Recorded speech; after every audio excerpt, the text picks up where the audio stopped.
Bom dia, irmãos. Que a graça do Senhor Jesus esteja no nosso coração. Estamos iniciando mais um culto, também transmitido pelo YouTube. Quero dar as boas-vindas aos irmãos aqui presentes e também aos irmãos que nos acompanham pelo YouTube. Em especial também aos irmãos da Igreja Presbiteriana do Laranjeiras. Todos sabem que o pastor Edivaldo, ele foi acometido de Covid, está internado e é motivo das nossas orações. Por isso também, nesse tempo, da necessidade da igreja, os nossos cultos aqui na Luz e Vida estão sendo compartilhados com os irmãos da Igreja Presbiteriana do Laranjeiras. Que Deus abençoe. Vamos orar, pedindo que o Senhor esteja abençoando o nosso culto, abençoando o nosso domingo, e também socorrendo ao pastor Edivaldo e à igreja. Oremos. Deus amado, em nome de Jesus, nós queremos louvar o Senhor por essa manhã, pedir que o Senhor esteja abençoando a Deus o nosso domingo, abençoando a Deus a nossa vida na Tua presença.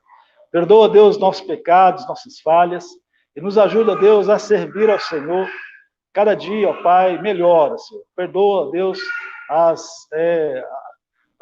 dificuldades que temos, ó Pai, nos ajude, Senhor, a cada dia nos dispormos a servir melhor o Senhor. Em especial, queremos orar pela vida do pastor Edivaldo, ó Deus, que está ali na cama do hospital, que o Senhor tenha misericórdia dele, que o Senhor esteja ali, ó Deus, o socorrendo, ó Deus, conforme a tua santa vontade, ó Pai, que o Senhor esteja levantando o teu servo ali daquele lugar, Pai.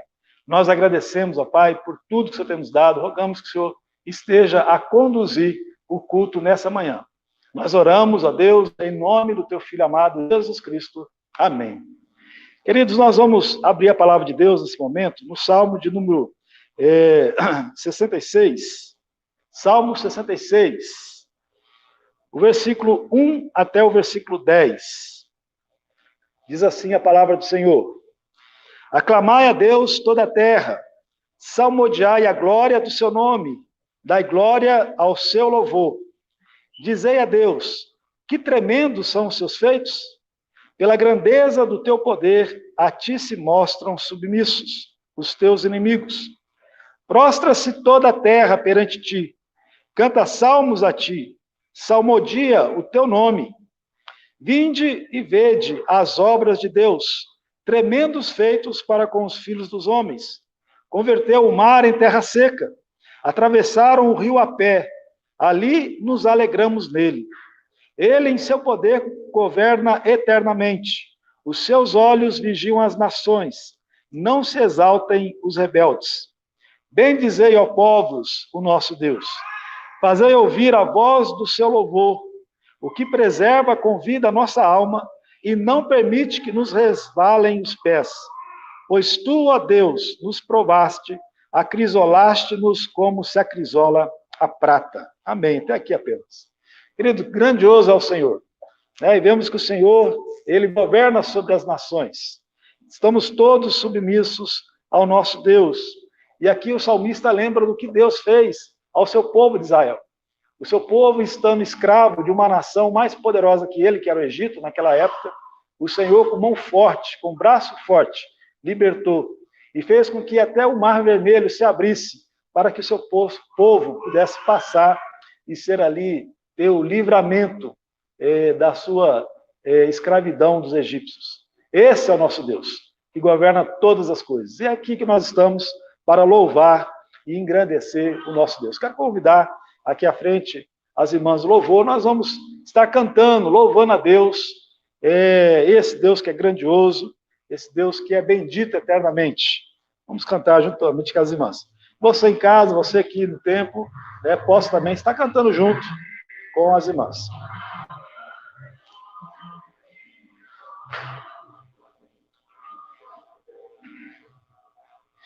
Eu acho que eu vou pegar o microfone depois, por causa do fogo aqui dentro.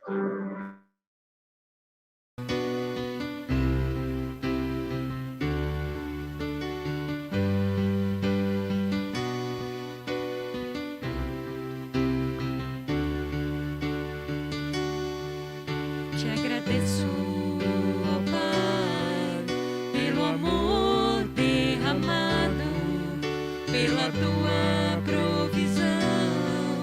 Nada tem nos faltado, pela tua proteção e por tua misericórdia. Em tudo tu és Pai, Senhor.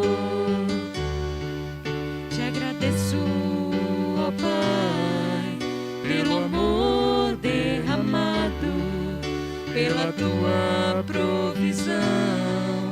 Nada tem nos faltado, pela tua proteção e por tua misericórdia.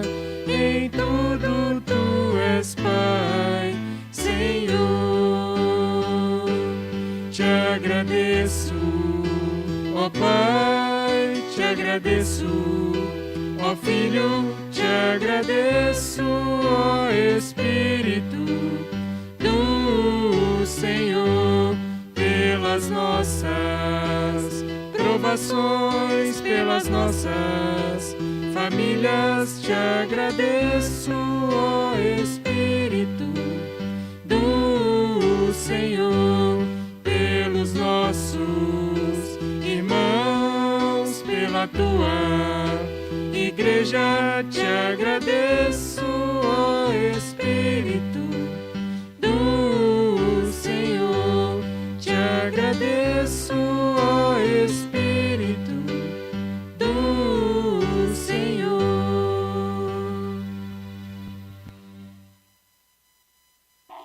Queridos, nós nesse momento vamos abrir a palavra de Deus no Salmo de número 82.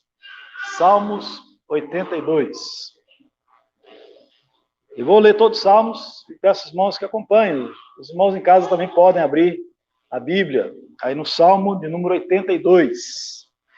Diz assim: Deus assiste na congregação divina, no meio dos deuses estabelece o seu julgamento. Até quando julgareis injustamente e tomareis partido pela causa dos ímpios? Fazei justiça ao fraco e ao órfão. Procedei retamente para com o aflito e o desamparado. Socorrei o fraco e o necessitado. Tirai-os das mãos dos ímpios. Eles nada sabem, nem entendem. Vagueiam em trevas, vacilam todos os fundamentos da terra. Eu disse, sois deuses, sois todos filhos do Altíssimo. Todavia, como homens morrereis, e como qualquer dos príncipes haveis de sucumbir. Levanta-te, ó Deus, julga a terra, pois a ti compete a herança de todas as nações. Amém. O Senhor é esse Deus que assiste sobre todo o mundo, sobre todas as nações. É Ele que traz juízo. É Ele que vê todas as injustiças que são ocorridas nesse mundo, nessa vida. E a palavra de Deus nos ensina que não haverá um só ato que não passe diante do tribunal do Senhor. Todos um dia terão que comparecer diante do Senhor para prestar contas. E até aqueles que hoje, de uma forma perversa e iníqua, usam do poder, da autoridade, das riquezas para oprimir aqueles que são mais fracos do que eles. Terão também que prestar contas ao Senhor. Mas quando nós vemos esse alerta, devemos também nos colocar diante dessa palavra e ter temor diante de Deus. Porque nós também, seja qual for a nossa posição dentro da sociedade, nós agimos nela. Nós devemos ter o temor para agir com amor e sabedoria ao redor de nossa sociedade. E nesse momento eu queria convidá-la a orar, a colocar a sua vida diante de Deus, a pedir perdão, um momento de quebrantamento. Peça perdão naquilo que você vê que você está em falha, que você possa confessar os seus pecados. Se você que está em casa, também te convido, nesse momento, silenciosamente, a orar, a confessar a Deus os seus pecados. Oremos.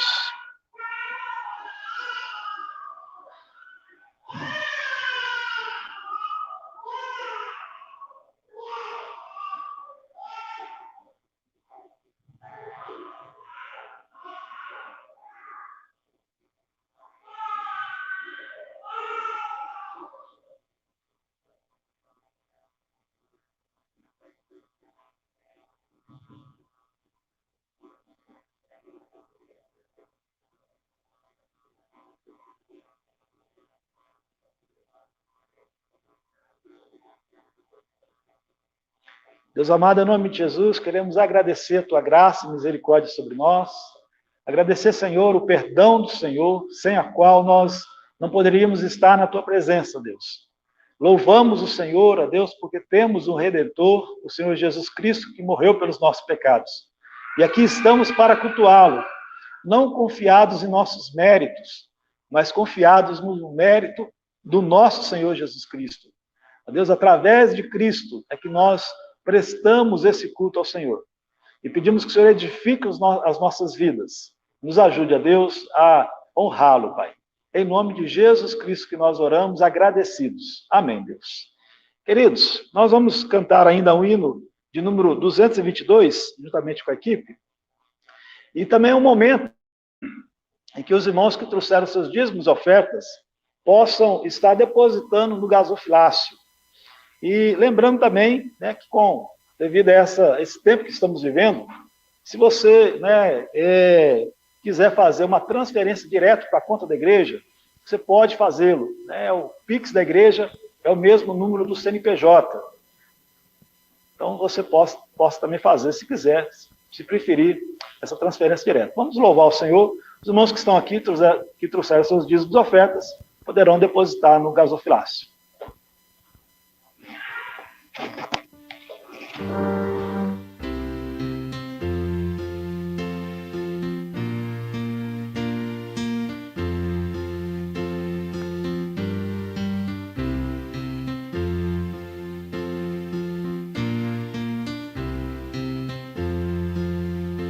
Meu Senhor, sou teu, tua voz ouvi a chamar-me com amor. E contigo sempre desejo estar, ó bendito Salvador. Mais perto da tua cruz quero estar, ó Salvador. Mais perto da tua cruz eu desejo estar, Senhor. A seguir-te sempre eu me decidi, constrangido pelo amor. Jubiloso, pois me declaro seu, sem reservas, meu Senhor. Mais perto da tua cruz quero estar, ó Salvador. Mais perto da tua cruz eu desejo estar, Senhor. Que prazer sem par, que delícia é aos teus santos pés me achar. E com viva fé e profundo amor com meu Salvador falar. Mais perto da tua cruz quero estar, ó Salvador. Mais perto da tua cruz eu desejo estar, Senhor.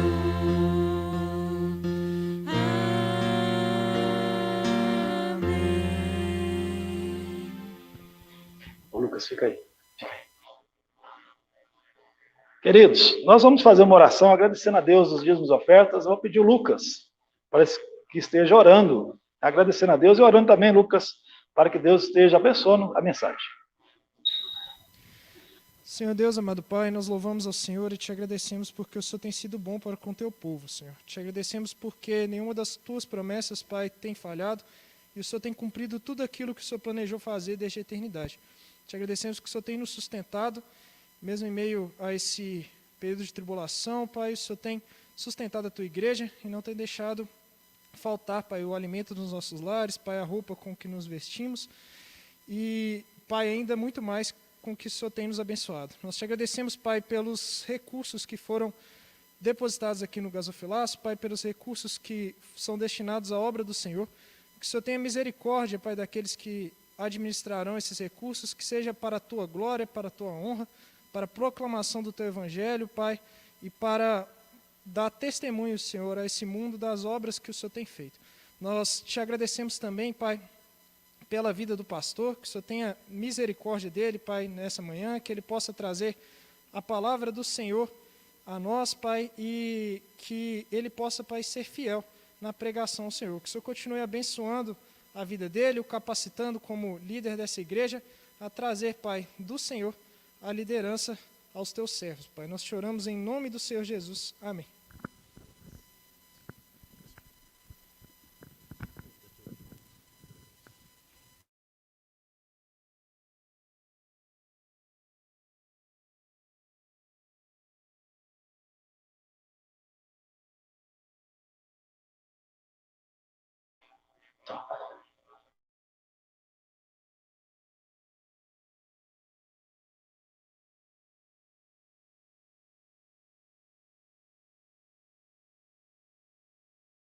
Lá no texto do profeta Abacuque.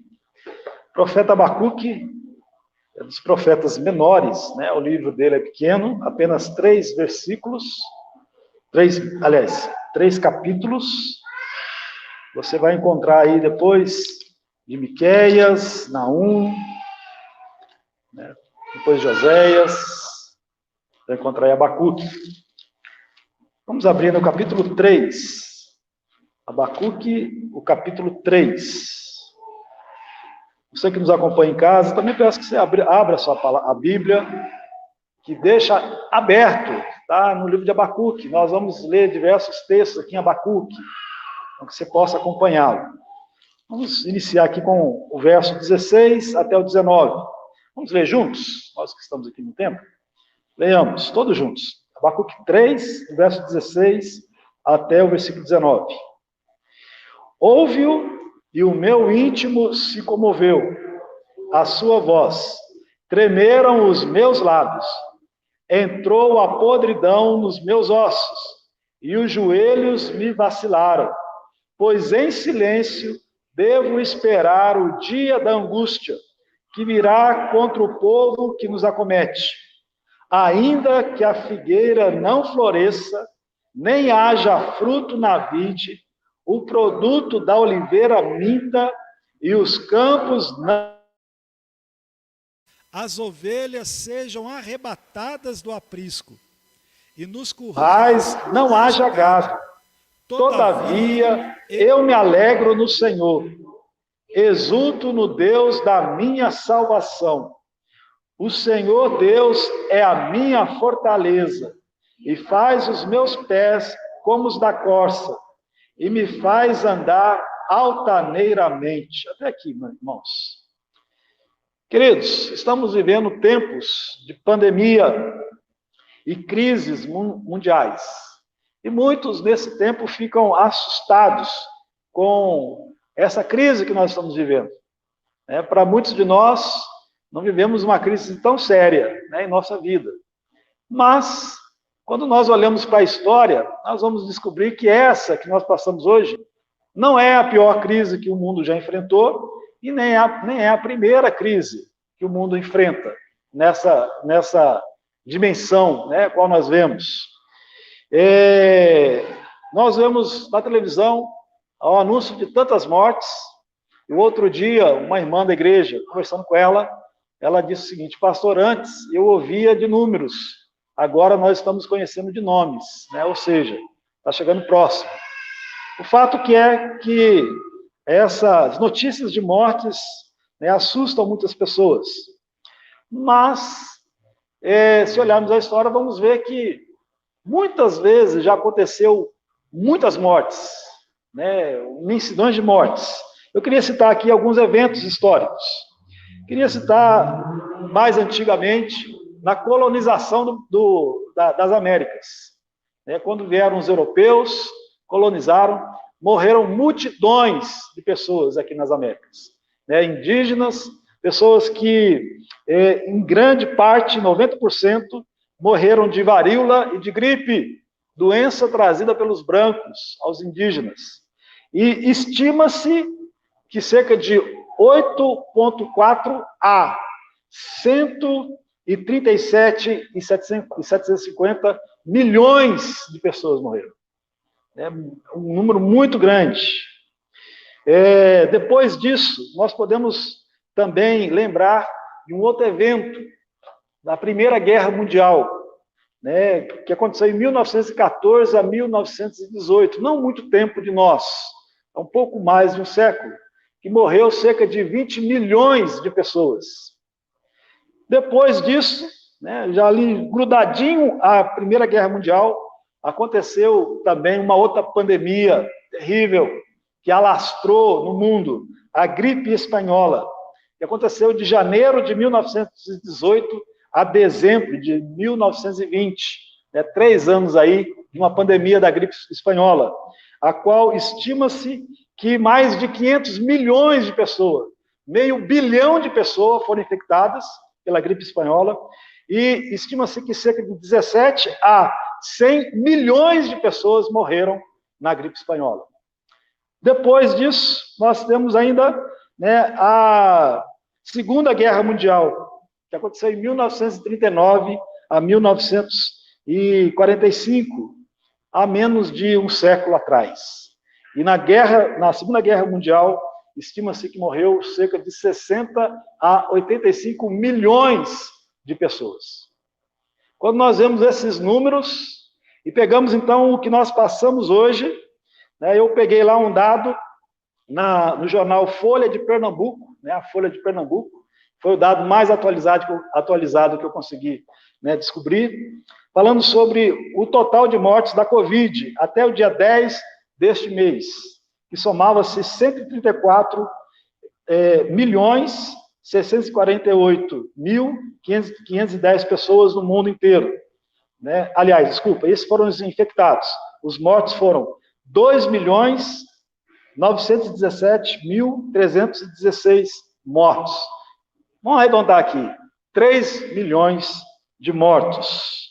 Se fazemos uma breve comparação em relação às duas pandemias, há um século atrás, e ao que nós passamos hoje, a Covid, ela, graças a Deus, né, por misericórdia de Deus, perde, né, de lavada da gripe espanhola.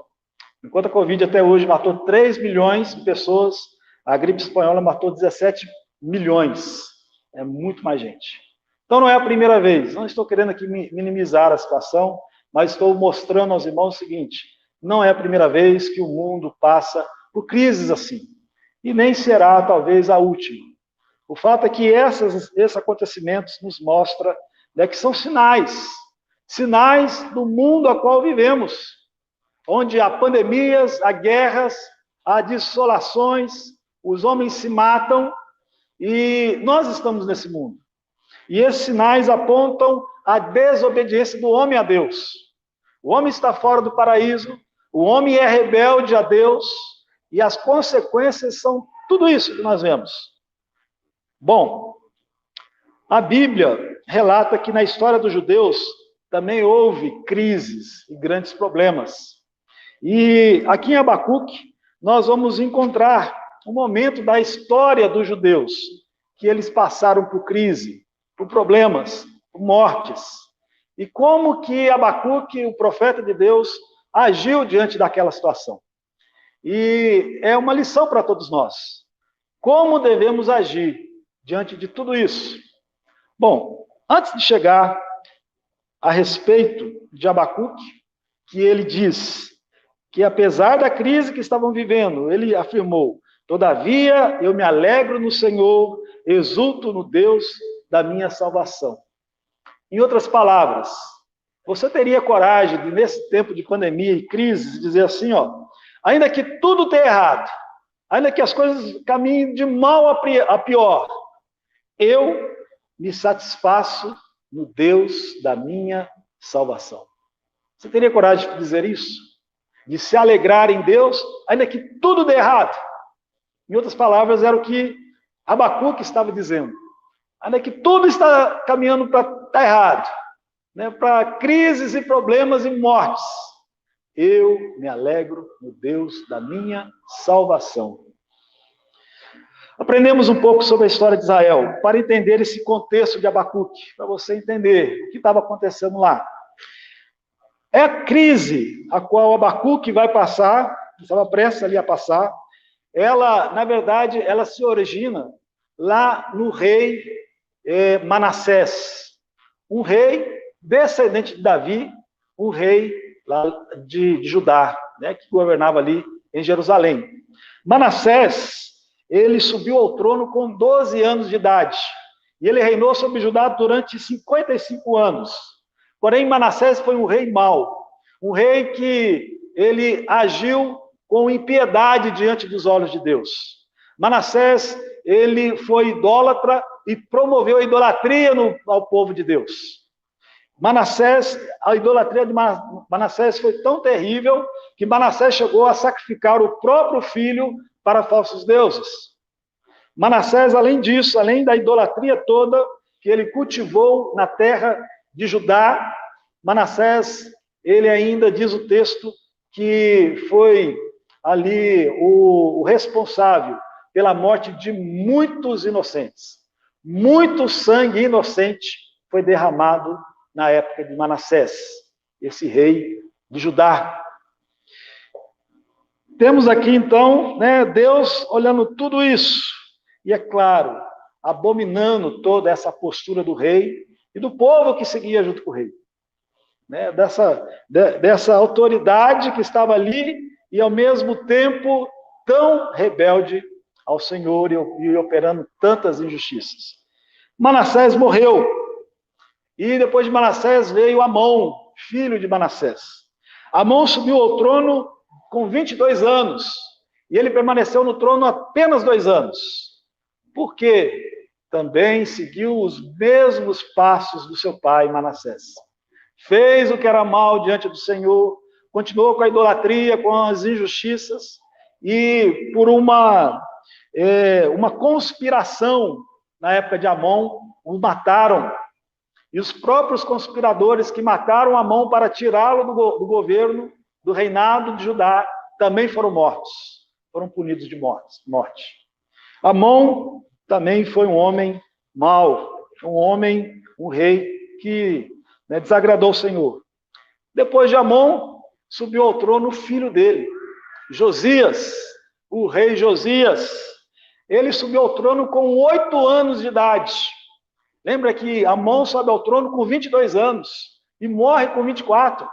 Novo ainda, jovem ainda, um rei jovem que morreu. E o filho que tinha para assumir o trono ainda era criança, Josias.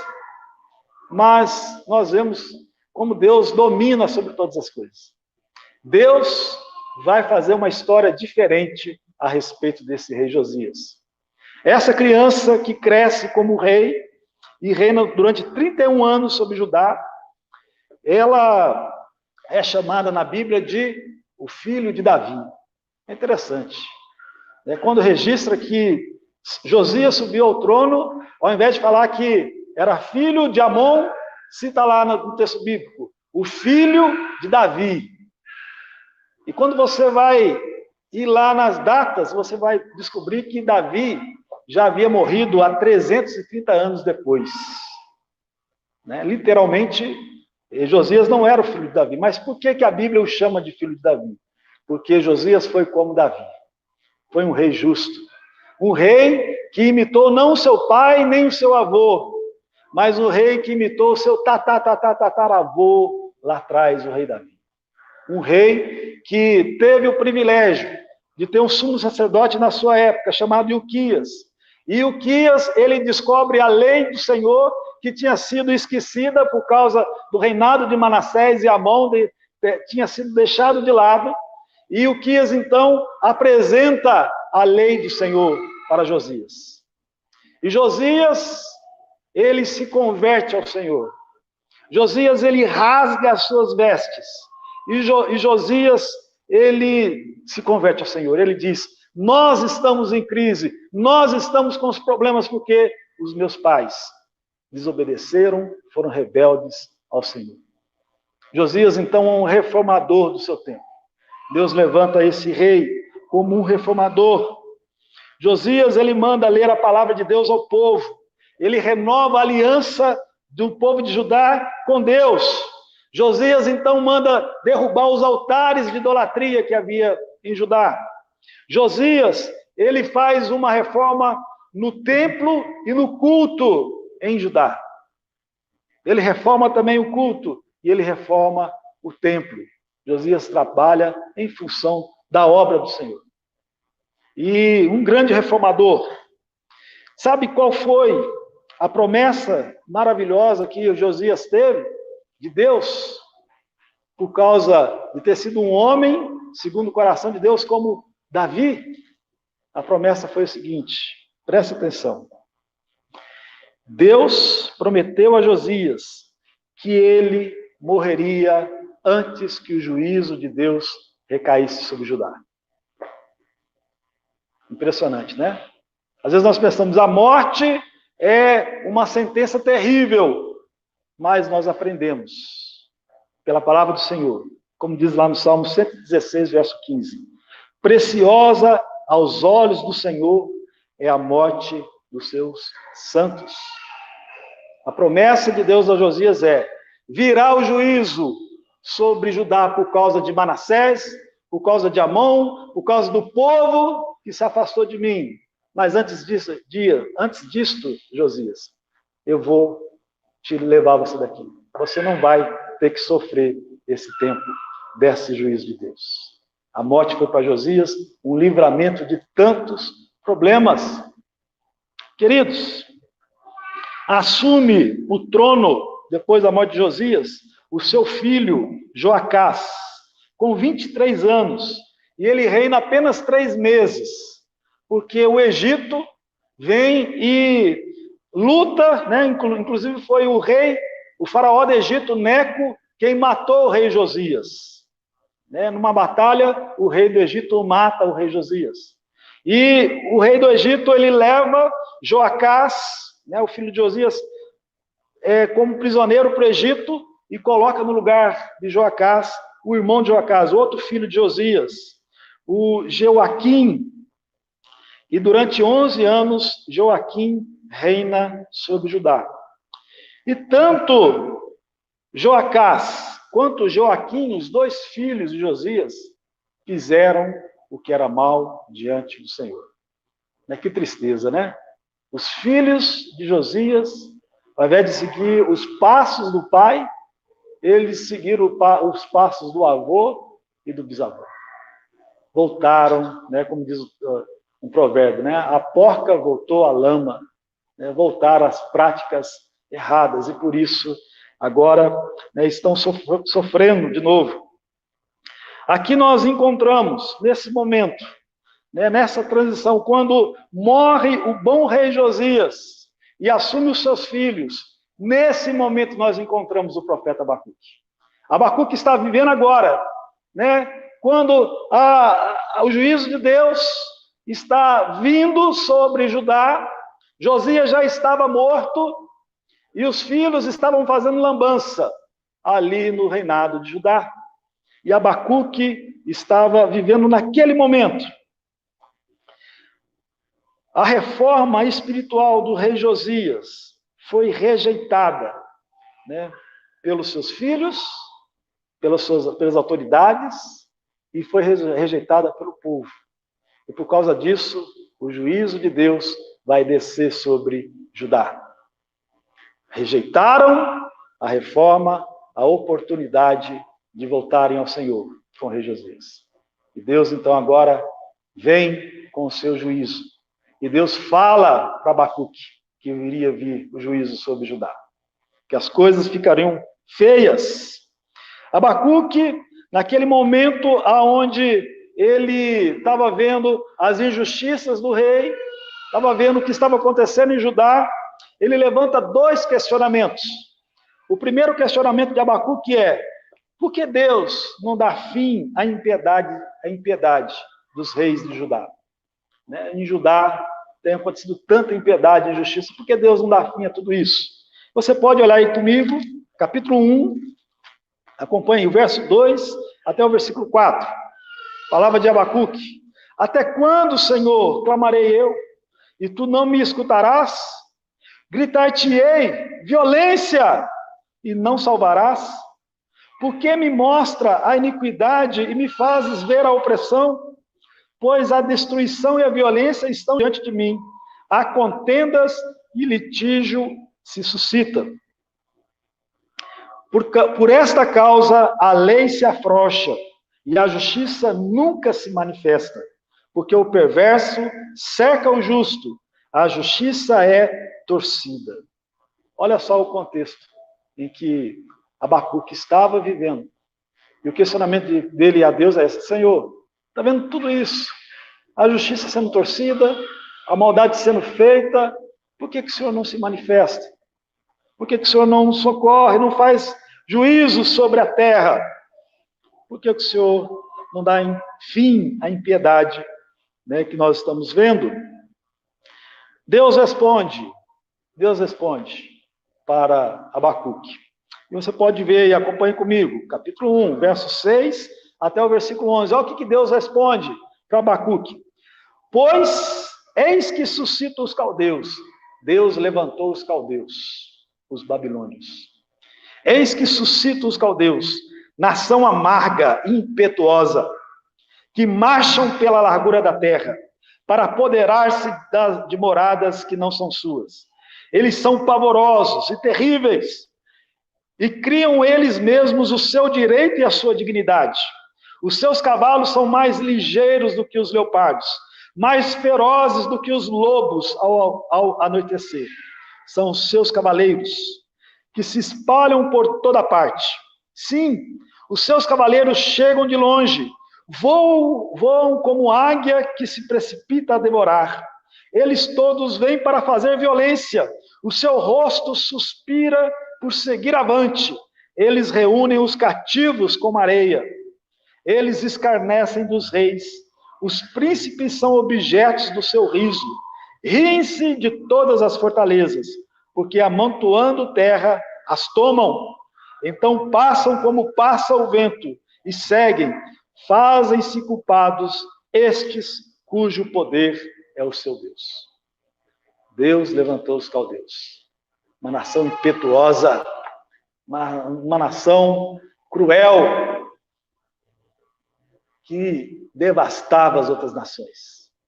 E essa nação agora estava indo em direção a Judá.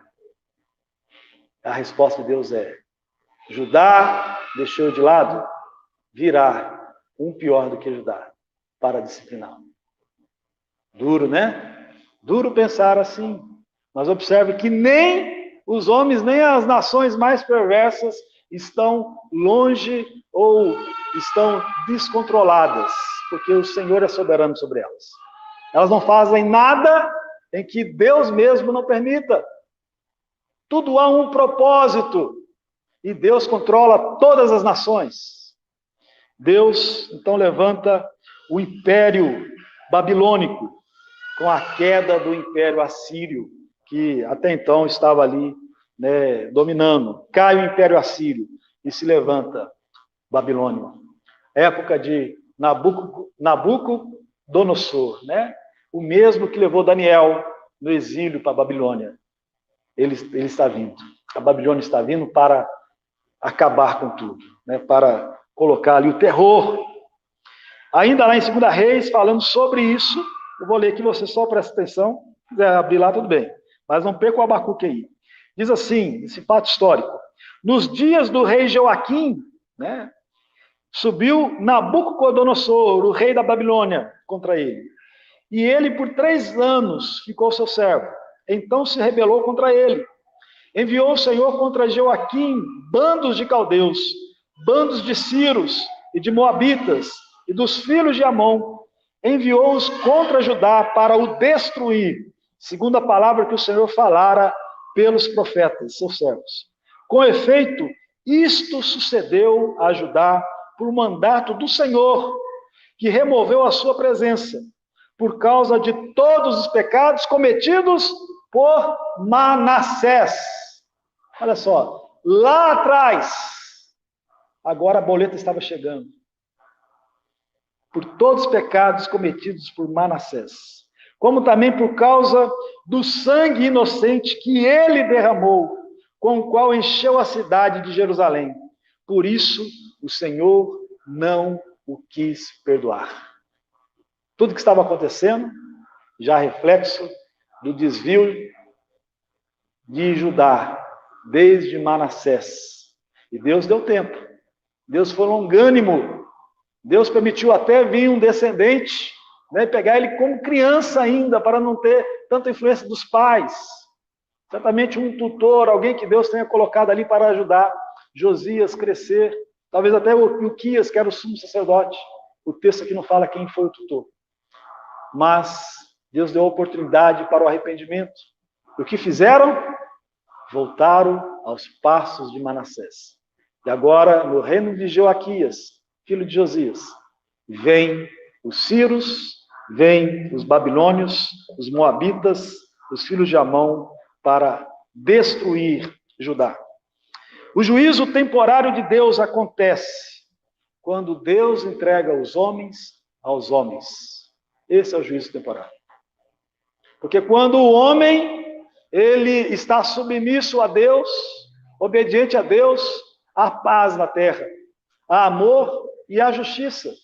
Mas quando o homem se afasta de Deus, se rebela contra Deus, a pior das disciplinas de hoje que nós conhecemos, Deus entrega o homem ao seu próprio poder.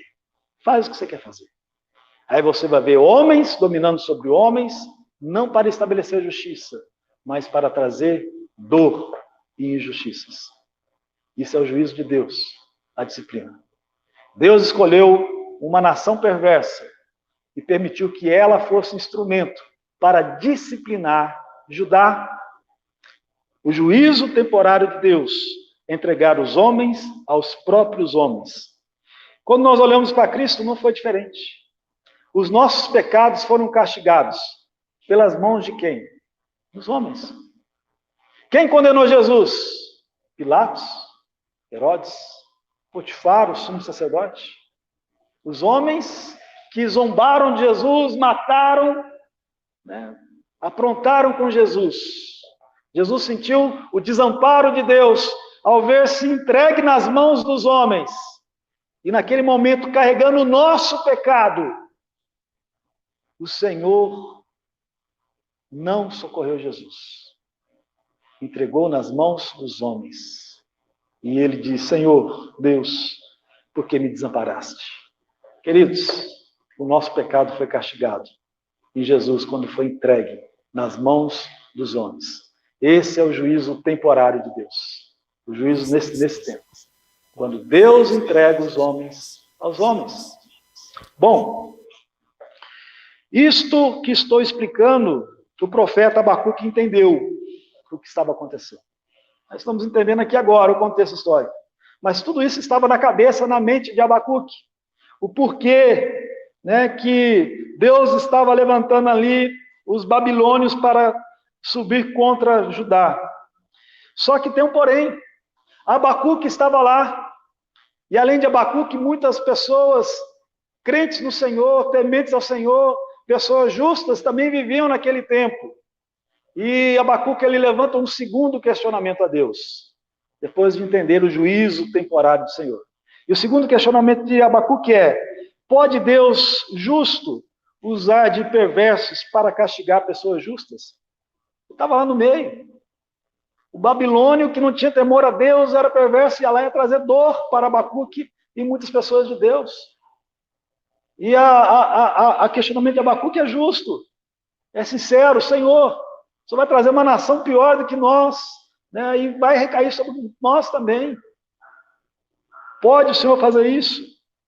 Lá em Abacuque 1, o verso 12 e 13, ele diz isso, acompanha aí. Abacuque 1, 12 e 13. Não és tu, Abacuque falando com Deus, não és tu desde a eternidade, ó Senhor meu Deus, ó meu santo, não morreremos. Ó Senhor, para executar o juízo, puseste aquele povo, tu, ó rocha, o fundastes para servir de disciplina. Falando sobre os babilônios. Tu és tão puro de olhos que não podes ver o mal, e a opressão não podes contemplar. Porque, pois, toleras que os que procedem perfidamente e te calas quando o perverso devora aquele que é mais justo do que ele? Essa pergunta de Abacuque para Deus.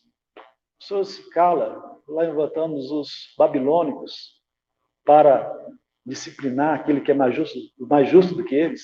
Eu estou aqui, Senhor, no meio do povo. Uma sincera questionamento ao Senhor. A resposta de Deus veio a Abacuque.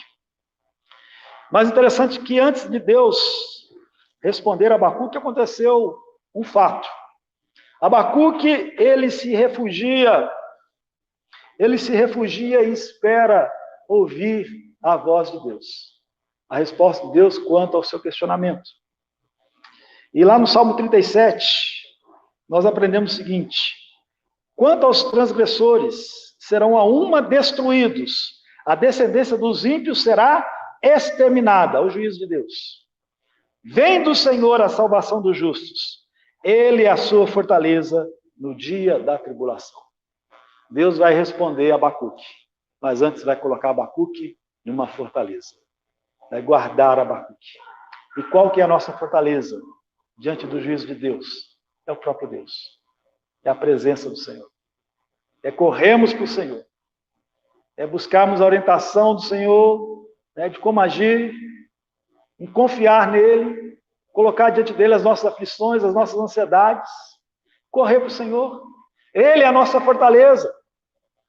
Então Deus permite que Abacuque primeiro se resguarde na fortaleza, para depois vir a resposta. E observe, qual que é a resposta de Deus? Abacuque 2, o verso 3 até o 4, diz assim: o Senhor me respondeu e disse: escreve a visão, grava sobre tábuas, para que possa ler até quem passa correndo, porque a visão ainda está para cumprir-se no tempo determinado, mas se apressa para o fim, e não falhará. Se tardar, espera-o, porque certamente virá, não tardará. Até aqui por enquanto, irmãos. Uma premissa aqui, né? Deus começa a falar com Abacuque.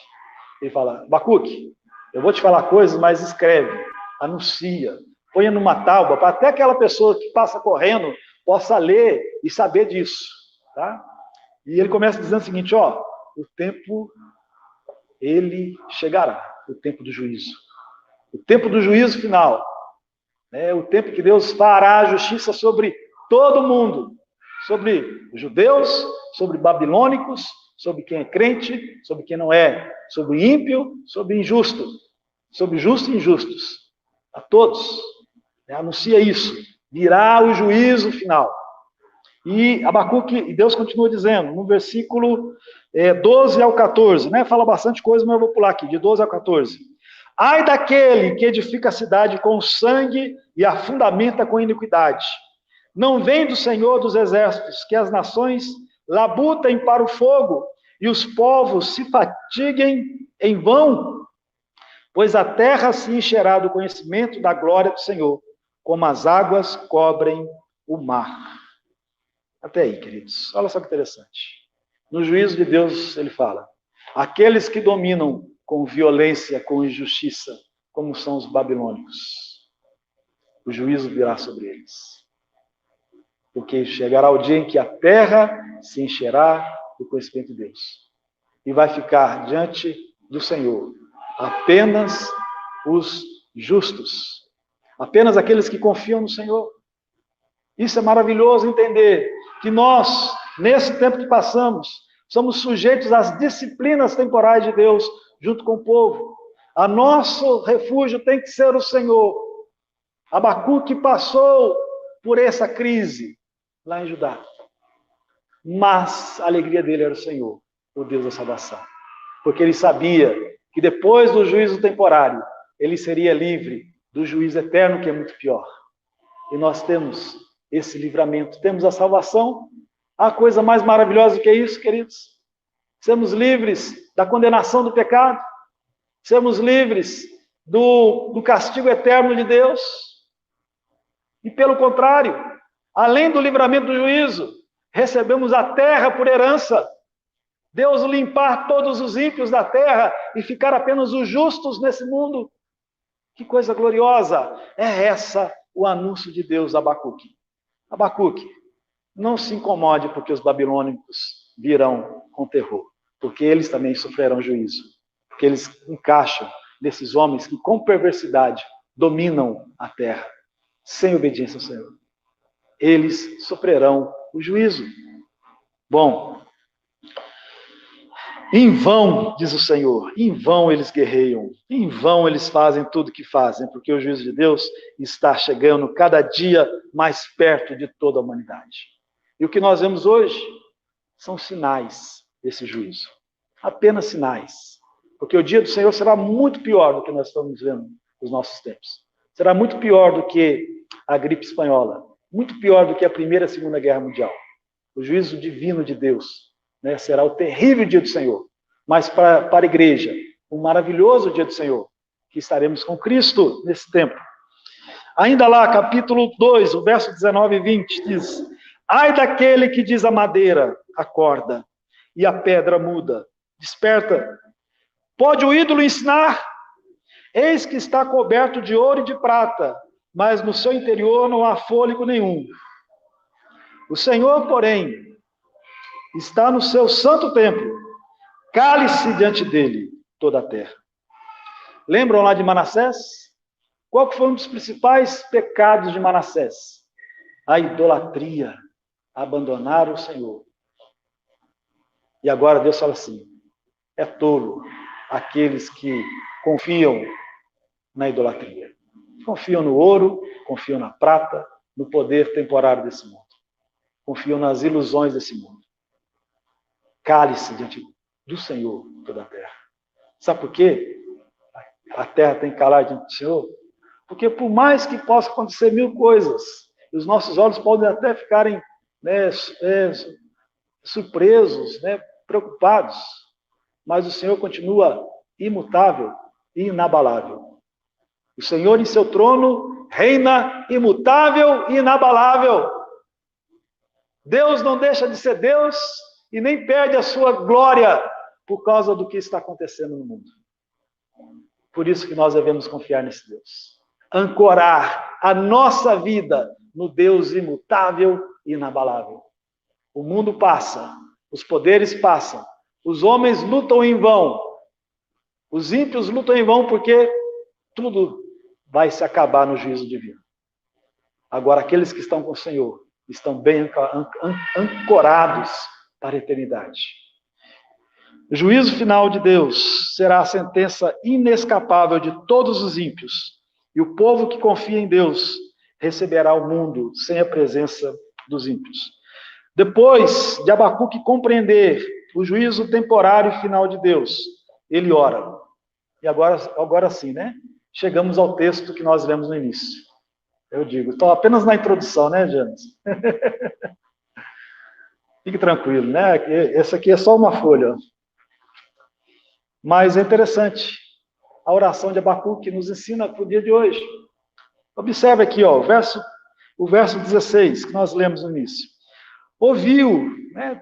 Abacuque ouviu a Deus, entendeu tudo isso.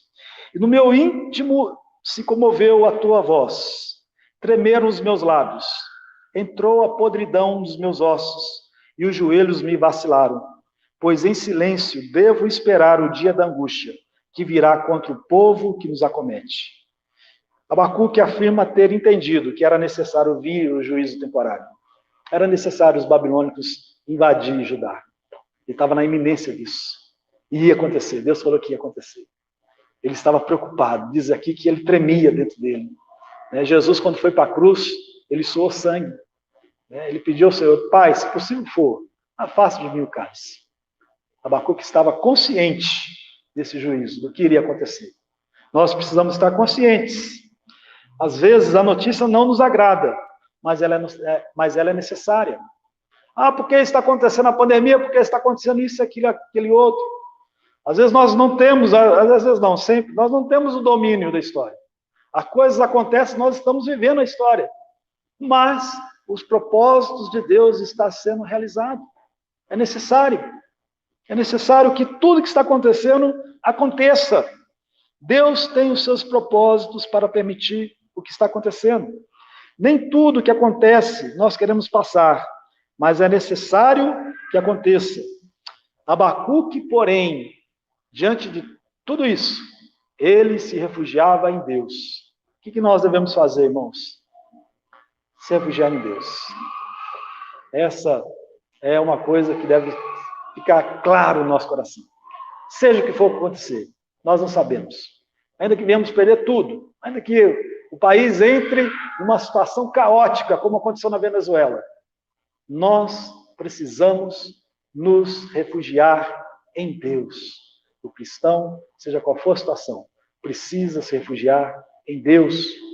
Uma coisa interessante, um dia eu descobri, em minhas pesquisas, que uma das igrejas cristãs maiores no mundo está dentro de um país a qual o cristianismo é perseguido. Na China existe a maior igreja cristã do mundo. Chineses cristãos estão lá em meio à perseguição, em meio a proibições, mas eles amam a Cristo, aprendem do Evangelho e o refúgio deles é o Senhor Jesus. O que fez Abacuque? O Senhor é meu refúgio. Outra coisa que Abacuque fala, verso 17. Ainda que a figueira não floresça, nem haja fruto na vide, o produto da oliveira minta, e os campos não produzam mantimento, as ovelhas sejam arrebatadas do aprisco, e nos currais não haja gado. Abacuque, ele se prepara para enfrentar a crise, ele contempla tudo isso que estava para acontecer. Ainda, que tudo dê errado. Ainda, que nós possamos entender que a história não está nas nossas mãos e ela vai seguir. E Deus faz o que sabe, Deus sabe o que faz, aliás. Então a história vai seguir. A invasão ali a Judá pode significar devastação, mas o profeta mantinha a sua fé inabalável em Deus. Se todos os dons de Deus falhassem, ele ainda teria o doador dos dons, que é Deus. É o que nós devemos guardar sempre. Deus, esse é o grande tesouro. O restante são temporários em nossas mãos. Mas Deus é o grande tesouro. Esse nós não podemos deixar perder isso. Mas ter Deus como grande tesouro. Estamos prontos para perder tudo, sem perder o amor ao Deus que tudo nos deu. Você está pronto para isso? Às vezes não é pandemia, às vezes não é crise financeira, às vezes você está muito bem, pode vir uma doença e você perder tudo. E aí? Nós temos irmãos enfrentando problemas. O nosso irmão Valério, por exemplo, lutando ali com a enfermidade, não podendo vir ao culto porque sentindo dores. Nós não sabemos o que vai acontecer conosco. Mas ainda que venhamos a perder as bênçãos de Deus, estamos prontos para não abrir mão do amor ao doador de tudo que nos deu. Deus. Ele é o doador. Não importa o doador do que o que recebemos dele. É que Abacuque está preparado para enfrentar aquela crise. Ainda que tudo dê errado. Ele continua no verso 18. Todavia, eu me alegro no Senhor. Exulto no Deus da minha salvação. Ele se alegrava em Deus. A satisfação de Abacuque era Deus. Deus o satisfazia. Nada mais é necessário. Você é pronto para falar isso? Deus me satisfaz. Nada mais é necessário. Basta ter Deus comigo. Basta eu ter essa comunhão com Deus. O restante, se tiver bem, se não tiver, vou assim mesmo. Eu me alegro no Senhor. Queridos, você sabe quando foi o dia mais triste da vida de Davi, do rei Davi, o homem segundo o coração de Deus? Foi num dia que ele era rico, ele era rei, ele tinha as pessoas que o amavam, era bajulado pelo seu povo que o amava, E ele estava também com a mulher da sua paixão, com Betseba. Tinha tudo isso. Mas foi o dia mais triste da vida dele. O dia em que Natã, o profeta, o confronta do seu pecado. E aí Davi se arrepende por causa do pecado, porque o pecado o afastou de Deus. E observe o que Davi diz nesse dia mais triste da vida dele. Salmo 51, do 2 ao 12. Lava-me completamente da minha iniquidade. Purifica-me do meu pecado, pois eu conheço as minhas transgressões, e o meu pecado está sempre diante de mim. Pequei contra ti somente, e fiz o que é mal perante os teus olhos, de maneiras que serás tido por justo no teu falar e puro no teu julgar. Eu nasci na iniquidade, e em pecado me concebeu minha mãe. Eis que te comprases na verdade no íntimo, e no recôndito me fazes conhecer a sabedoria. Purifica-me com isopo, e ficarei limpo. Lava-me, e ficarei mais alvo do que a neve. Faze-me ouvir júbilo e alegria, para que exultem os ossos que esmagaste. Esconde o rosto dos meus pecados, e apaga todas as minhas iniquidades. Cria em mim, ó Deus, um coração puro e renova dentro de mim um espírito inabalável. Não me repulses da tua presença, nem me retires do teu Santo Espírito. Restitui-me a alegria da tua salvação e sustenta-me com espírito voluntário. Quando Davi pecou e sentiu que ele estava perdendo a sua comunhão com Deus, o pecado o afastava. Ele caiu em tristeza. Ele pediu para Deus: Deus, me perdoa. Estou triste. Restitui a alegria no meu coração. Ele era rico, ele era amado, ele era rei, ele era bajulado, ele tinha a paixão que ele até matou o outro por causa daquela mulher, mas ele estava triste, nada disso trazia alegria para ele. A alegria dele era o Senhor.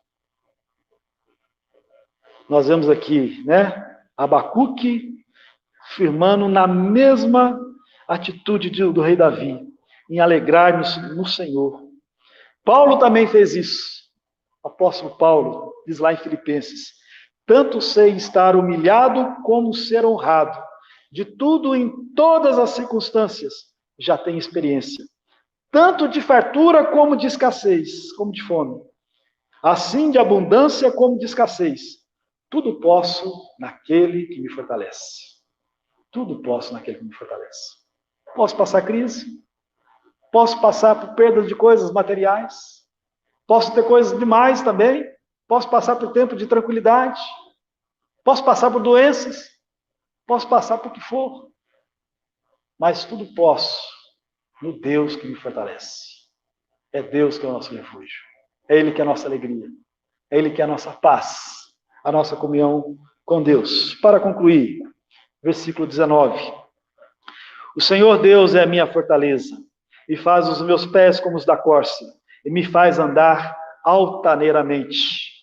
Quando Deus é a nossa fortaleza, andamos altaneiramente sobre os problemas e sobre as crises. Quando Deus deixa de ser a nossa fortaleza, somos tomados pelo terror e pelas inseguranças. Por isso, precisamos ter o Senhor como a nossa fortaleza. Andar altaneiramente é andar num patamar acima. É enxergar as coisas do alto, com Cristo. Enxergar tudo isso na perspectiva que Deus é soberano sobre tudo. E os propósitos de Deus estão sendo cumpridos. E que nos cabe, o nosso maior tesouro é a comunhão com o Senhor. A nossa maior alegria é essa ligação que nós temos com o Senhor. Ele é a nossa fortaleza. É Ele que nos faz superar tudo isso. O juízo de Deus veio sobre o pecado de Judá, por causa dos seus maus reis e o povo que o seguiam. Rejeitaram o rei Josias, e a maldição de Manassés caiu sobre eles. Porém, os juízos neste mundo é temporário, e Deus guarda o seu povo, o esconde na presença dele. O remanescente de Judá permaneceu. Porque depois disso, nós sabemos a história que Jesus chegou uma Judá ainda existente, né? A Babilônia não conseguiu destruir totalmente Judá. O remanescente que permaneceu, para quando Jesus viesse, estava lá a nação de Judá. E Jesus nasceu lá do povo judeu. Bom, assim também sobre nós. Deus guarda a sua igreja. Ainda que possa haver crises e problemas sobre o mundo todo, inclusive sobre nós, Deus guardará a sua igreja. Ela permanecerá até o fim. Até o dia do juízo. A Bíblia cita que haverá os cristãos que na volta de Cristo estarão aqui e serão transformados. E os outros que morreram serão ressuscitados. E toda a igreja sofrerá com Cristo. E os ímpios enfrentarão o juízo final, onde não passará nenhuma injustiça sem ser penalizada, sem ser condenada por Deus. Nós nos alegramos e nós seguimos a nossa vida na fé no Senhor, aguardando novos céus e nova terra, aonde habita a justiça. Vamos orar? Deus Santo, nós queremos agradecer, porque Tu és um Deus maravilhoso, Deus soberano, e que nada foge, ó Deus, do Teu controle. Louvamos o Senhor, Pai, porque o Senhor nos dá a palavra de salvação. O Senhor nos dá a palavra que arde em nossos corações, para que nos acheguemos ao Senhor e amemos o Senhor. Ó Deus, ainda que possa vir crises e problemas nesse mundo, Pai amado, o Senhor é a nossa fortaleza. Ó Deus, a Tua palavra diz que aos Teus olhos a morte do justo é agradável ao Senhor, porque o Senhor o recolhe para si. Deus amado, nós queremos seguir essa vida, ó Deus, não confiados nas riquezas, nem poderes desse mundo, nem nos homens deste mundo, mas confiado no Senhor apenas. Deus amado, nos ajude a seguirmos na fé no Senhor, Pai. Nos ajude a dar o bom testemunho da fé cristã no Senhor, e que as pessoas que ainda não conhecem o Senhor possam ver em nós, ó Pai, essa fé que traz a salvação do Senhor. E obrigado pela salvação, Pai. Que o Senhor abençoe o seu povo, Senhor. Em nome de Jesus. Amém. Eu quero agradecer os irmãos que nos acompanham pela internet. E nesse momento nós estaremos finalizando o culto transmitido. Nós vamos continuar aqui na ceia, chamar o Elias